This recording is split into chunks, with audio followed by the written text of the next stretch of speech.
La grande proposition de cette semaine, c'est d'observer à quel point on est soi-même son pire ennemi. À quel point le soutien ne peut commencer qu'ici, là, dedans. Et que peut-être on n'a jamais pensé à ça. Qu'on était complètement dirigé vers l'extérieur en s'imaginant que c'est ce qu'on ferait qui nous permettrait de nous sécuriser.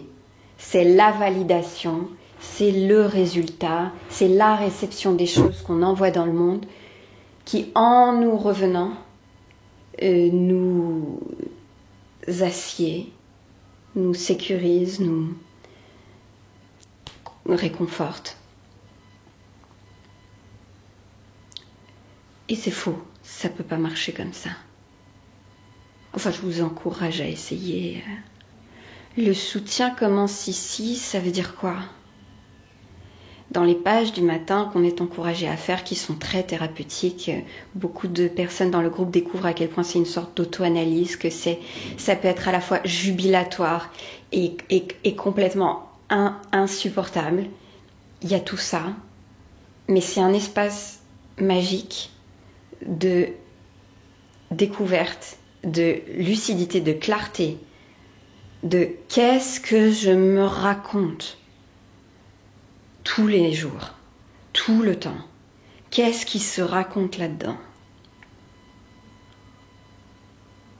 Comment je m'entrave? Comment je me parle?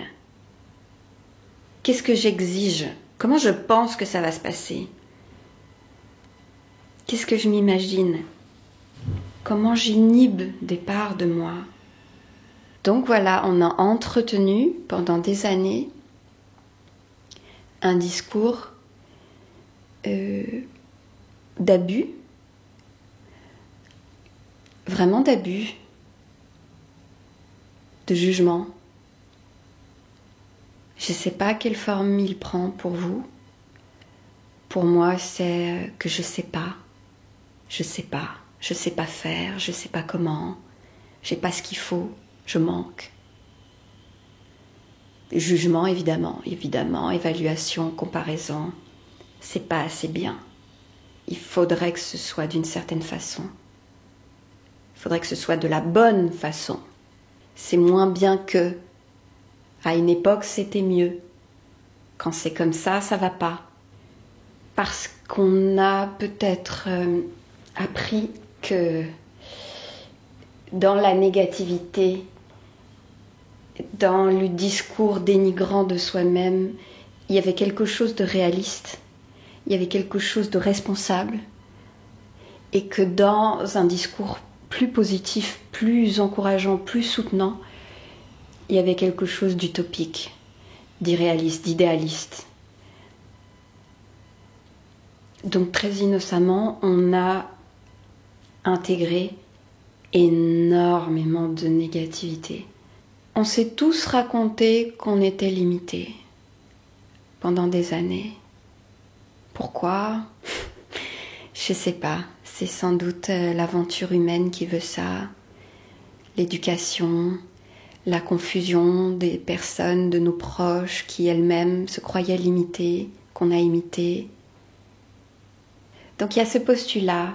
On est persuadé d'être limité. Ça veut dire quoi? Ça veut dire ça va pas, j'y arrive pas, je sais pas, si je savais ça se saurait. Et ce truc tourne en boucle dans la tête, on infuse dedans, et ça devient la vérité, ça devient la réalité. Le prisme à travers lequel on interprète tout nous renvoie à ça, à nos limites. Et donc créer un environnement de sécurité durant cette première semaine, c'est d'abord voir ça, voir que je fabrique ma prison. Le voir, vraiment le ressentir. Et c'est pas forcément joyeux, mais c'est important. Et c'est nécessaire. C'est nécessaire. Sinon, on est dans l'ignorance. Donc sortir de l'ignorance. Voir que je crée ma prison. Et alors retourner sur la tête tout ce paradigme. Si je ne suis pas limitée, je suis illimitée. Et ça, oulala, ça c'est très polémique ça pour l'ego. Il aime pas, il veut pas, ouf, il est perdu. C'est très déstabilisant, inconfortable de penser qu'on est libre. Paradoxalement. Mais on est libre. En vrai, voilà, tu es libre. Je suis libre. Totale liberté. Infinie créativité. Amour. Paix. Flot. Tout. Tout. Tout est là. Tout est dispo. Il n'y a qu'à se servir. Mais alors, oulala. Pour l'instant, c'est peut-être un peu théorique. Et ça résiste. Parce qu'on s'est construit en se méfiant de ça. En pensant que notre survie reposait justement sur le fait de ne pas croire qu'on est libre. C'est fou, non?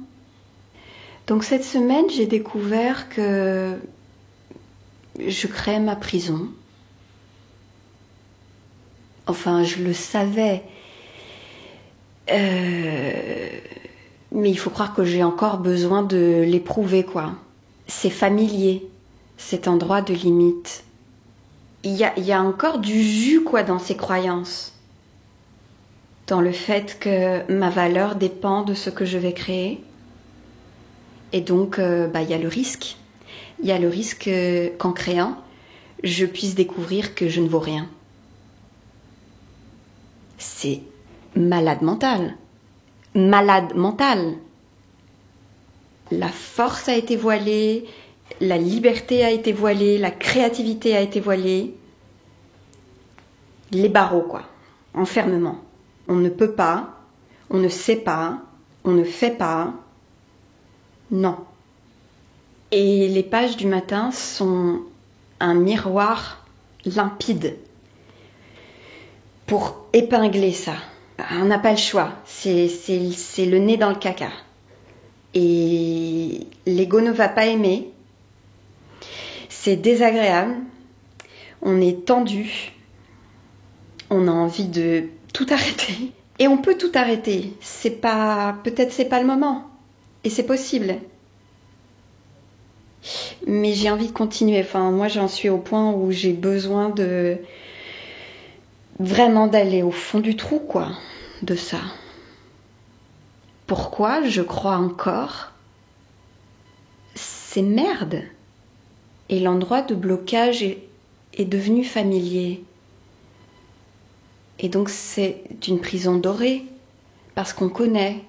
On s'est dit oui, ok, c'est merdique, je suis bloquée, mais je connais, je sais comment ça se passe. Alors que si je m'aventure au-delà, si je me permets, ne serait-ce qu'un tout petit peu, de croire en une issue favorable de ma créativité, alors là, qu'est-ce qui peut se passer?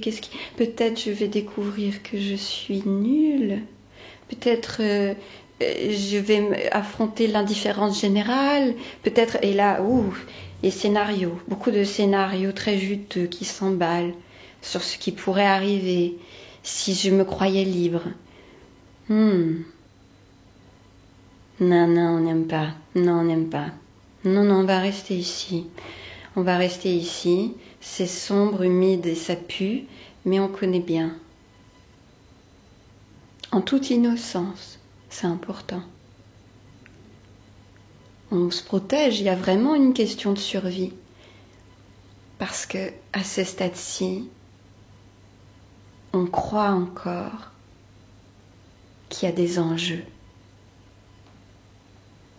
Il y a des enjeux à faire. Il y a des enjeux à se montrer. Il y a des enjeux à donner. Il y a des enjeux à aimer, à s'ouvrir. C'est risqué. C'est dangereux. Et c'est comme ça qu'on est otage de l'ego. Bon, les exercices, j'ai pas été très studieuse, j'en ai pas fait assez. Je suis retournée parler à mes monstres. C'est des voix qu'on a internalisées, ces monstres-là, des figures qui ont pu cristalliser notre impuissance, en étant méchante ou limitante ou jugeante ou tout ça quoi. Et c'est ce qui s'est passé. C'est ce qui s'est passé. Nous, on était pure expression. Nous, on était amour. Nous, on était enthousiasme, ouverture, infinité, idées, trucs, richesse, tout ça. Nous, on était ça. Et on s'est pris ces confrontations-là. On a cru mourir. Peut-être par moments, vraiment, on a cru mourir. C'était des gens très confus, qui ont fait grande impression. Et donc à ce moment-là, on s'est promis plus jamais ça. Plus jamais ça. Parce que trop douloureux, trop dur, mais violence. Donc plus jamais ça. Donc, si je me parle comme cette personne m'a parlé, je vais plus me faire avoir. Je vais plus me faire avoir. Si j'internalise cette chose, je solutionne l'affaire. On ne peut plus me blesser. Si je me blesse moi-même, on ne peut plus me blesser. C'est quelque chose comme ça. Ça vous parle? Si c'est moi qui me fais mal, personne ne pourra m'atteindre. Je serai celle qui me fera le plus mal. Comme ça, plus personne n'aura le pouvoir. Je dominerai. Sauf que là, c'est la torture. C'est l'auto-torture. Bienvenue dans la prison. On est au fond du puits. On a l'impression de se protéger et sans doute c'est vrai. Sans doute à un moment, ça nous a sauvé la vie d'internaliser cette violence. Sauf que maintenant, c'est plus utile. Il y a plus de raison. Il y a plus de raison de se faire mal comme ça. Il y a plus de raison de se dire ces horreurs, de les penser, d'y croire. Il n'y a plus de raison. Il n'y en a plus. Est-ce qu'on peut redevenir la liberté? Est-ce qu'on peut redevenir qui on est vraiment? Ce foisonnement d'idées, d'élan, d'énergie, de flot, de vitalité, c'est ça qui on est. L'exosquelette de souffrance, là, il nous sert plus. Faut faire la mue, là. Je suis en plein dedans. Je voudrais que tu saches ça. Je voudrais que tu le vives, que tu l'expérimentes, que tu le ressentes tellement profondément que ça ne fasse plus aucun doute. Que tu es la perfection de l'univers. Que de la même façon qu'on ne va pas juger le plumage d'un oiseau ou l'imperfection d'une aubergine ou la forme d'un nuage, on ne peut pas, on ne pourra jamais avoir quoi que ce soit à redire de ce qui émane de toi à chaque instant. Tu es l'expression de la vie, de la perfection, de la beauté, de la singularité, de tout. Et croire le contraire, croire que tu pourrais découvrir que ça ne va pas, que quelque chose en toi manque, ou n'est pas à la hauteur, ou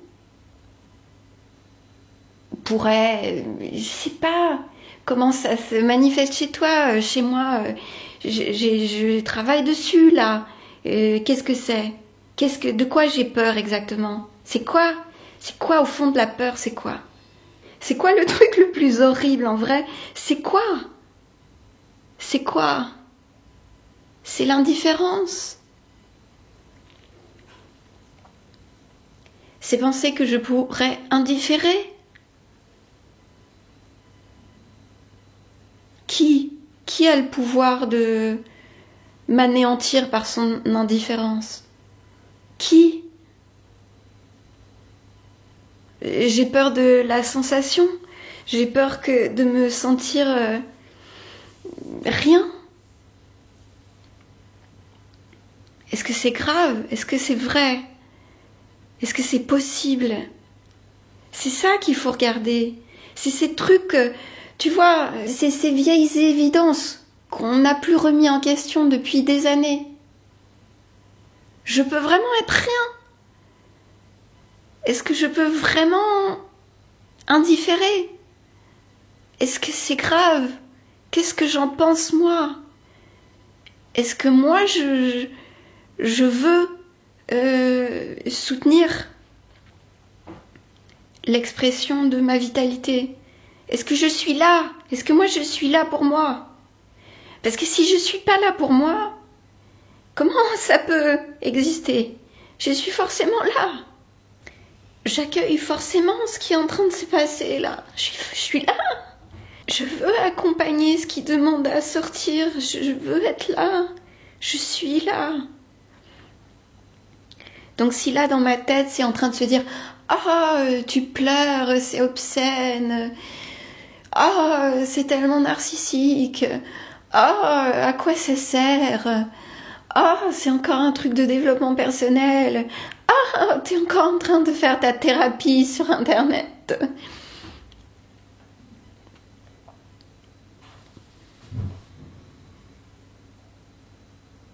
Va te faire foutre. Je fais mon truc. C'est mon truc, je l'ai pas choisi, c'est le truc qui vient, c'est comme ça.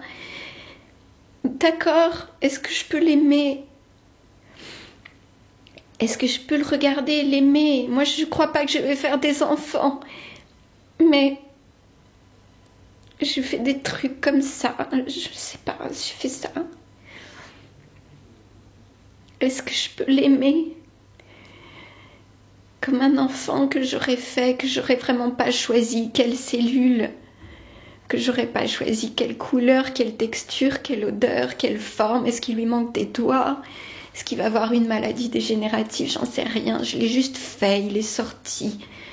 Et maintenant je le porte, et je le nourris, et je le protège.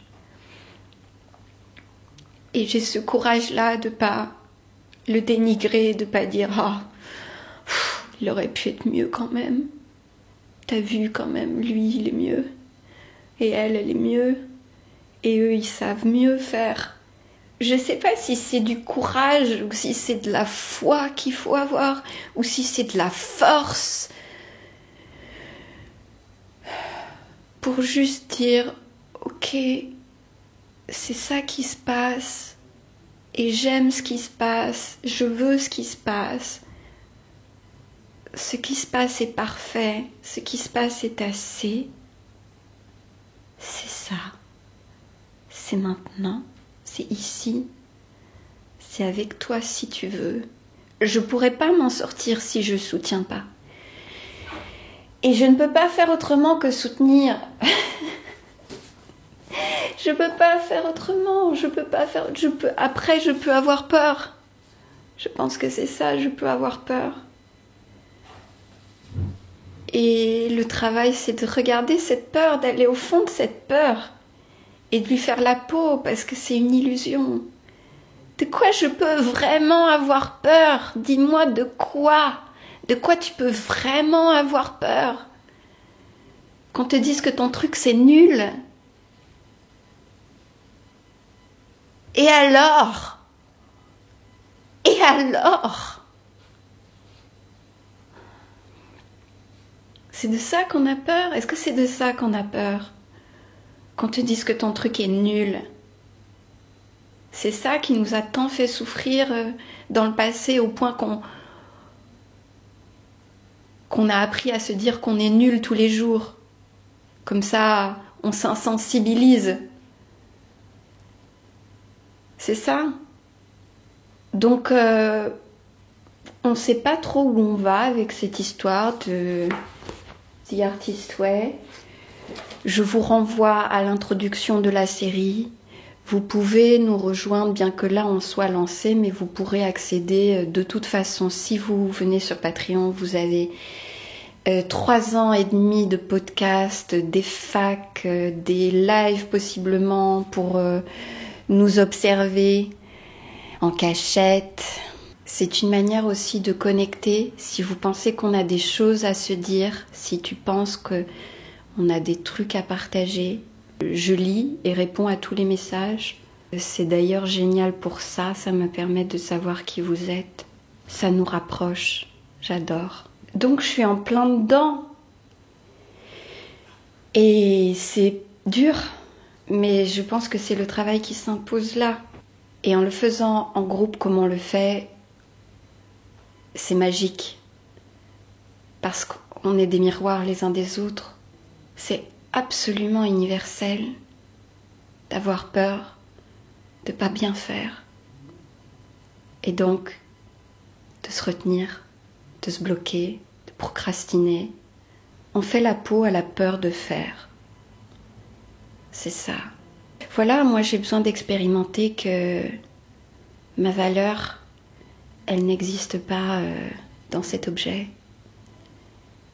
Que cet objet ne dit rien de moi. Qu'il est une expression de quelque chose qui me traverse à un moment donné et que je décide de partager. Peut-être ça fera des échos, peut-être pas. Ça n'a aucune importance. Le déblocage, c'est peut-être ça. Le déblocage, c'est... Il n'y a plus d'enjeu.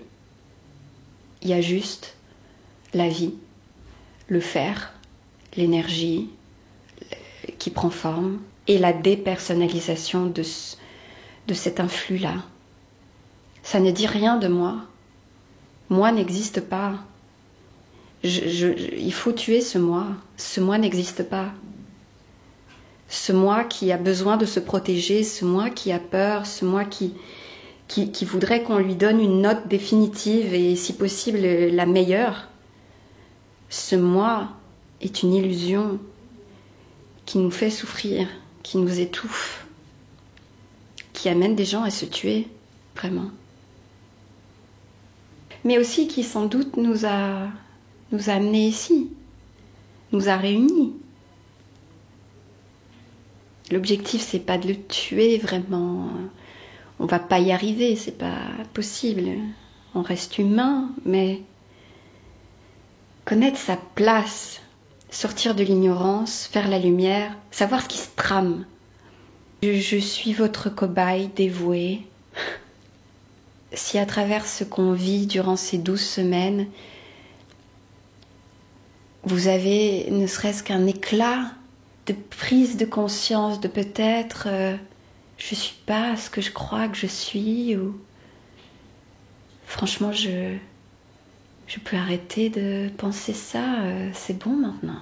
Ça m'a sûrement servi à un moment, mais ce moment est sûrement passé. Donc qu'est-ce qu'on décide de croire maintenant? Oh là là. Ok, peut-être c'est pas assez drôle, mais là c'est comme ça. Aujourd'hui c'est comme ça. Et je te redis ce que je disais sur les groupes à tous mes amis, à tous mes frères et sœurs qui traversent ce que je traverse en ce moment. Tout est parfait. Faisons ce pari. Tout est parfait. Si tu peines, c'est parfait. Si tu as l'impression que ça se dénoue, c'est parfait. Si tu ne sais pas, c'est parfait. Si tu as l'impression de retourner dans des vieux schémas pourris, c'est parfait. La vie te donne ce qu'il te faut, instant après instant. Je sais, ça sonne comme de la pensée magique de merde, mais on en est là, les gars. Est-ce qu'on fait le pari de la liberté? Ou est-ce qu'on reste dans la familiarité du trou, là? Elle dit un truc très beau que j'ai souligné. It's impossible to get better and look good at the same time. C'est impossible de progresser et de faire bonne figure en même temps. Donc voilà, on a l'air de ce qu'on a l'air, c'est parfait et on tient bon. On est dedans là, on est bien là. On est bien, ok? On tient bon. Je nous aime. Ça, c'est sûr.